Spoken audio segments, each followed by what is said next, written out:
Comedian extraordinaire. Cheers all over. Oh, I don't know if I'm gonna do that.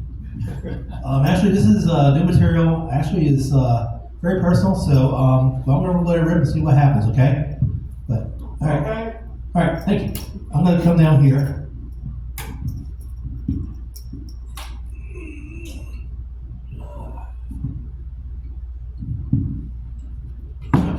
All right. So anyway, I just want to say this: marriage is important. Marriage is the true bond of life. So me and my wife got separated last month, and it's different. It's like, it's like this. I love her, and I think she loves me. We just don't love marriage. And it's like this. It's like this. It's amicable. I said to one of my friends, I said, it's amicable. And he said, is that the muffler and transmission place? Oh no, that's AA MCO. You're thinking of AMI, hey, I got joint custody. CABLE. So yeah, it's different and everything. And really what's going on is that my wife says, and her, she has a baby voice, and she says, honey, we're just incompatible. Incompatible. Sounds like a third grader in a spelling bee. The word is incompatible. Can you put that in a sentence, sir? Yes. Brenda's marriage is incompatible. IN-COM-PAT-IBLE. Incompatible. So yeah, so it's like all those deals. But like I said, we're still getting along and everything, but she wants to be friends.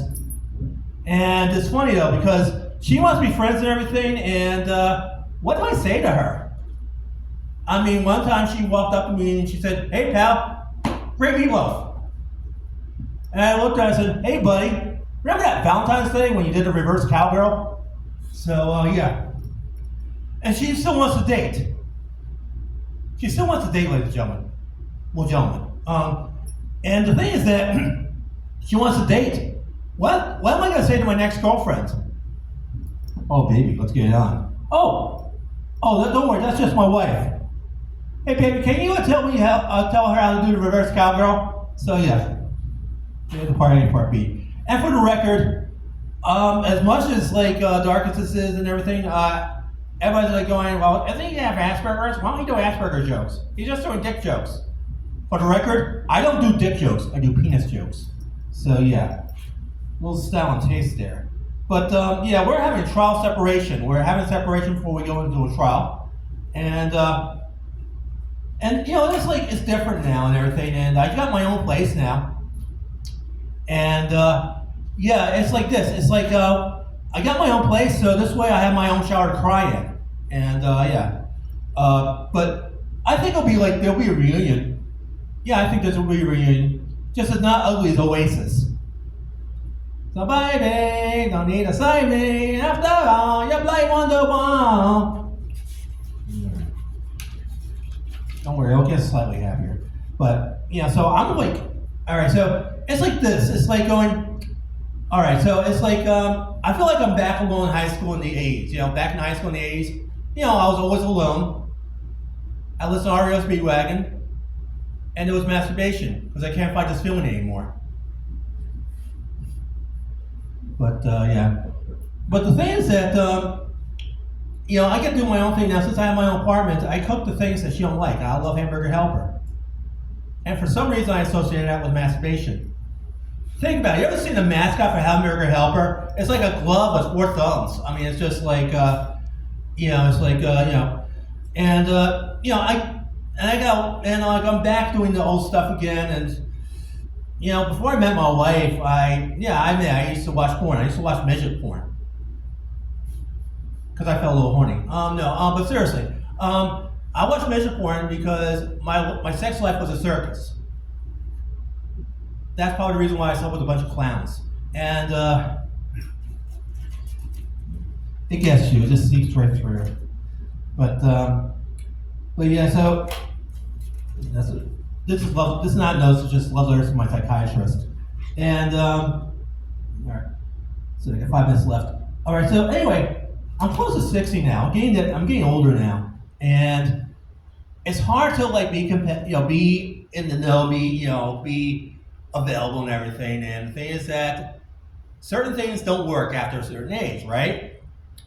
I mean, like I said, I'm 50. I'll be 50 in June, so I'm 2.5 years to to 60 and everything. And I feel like the closest thing I have to an erection right now is if I get rigor mortis.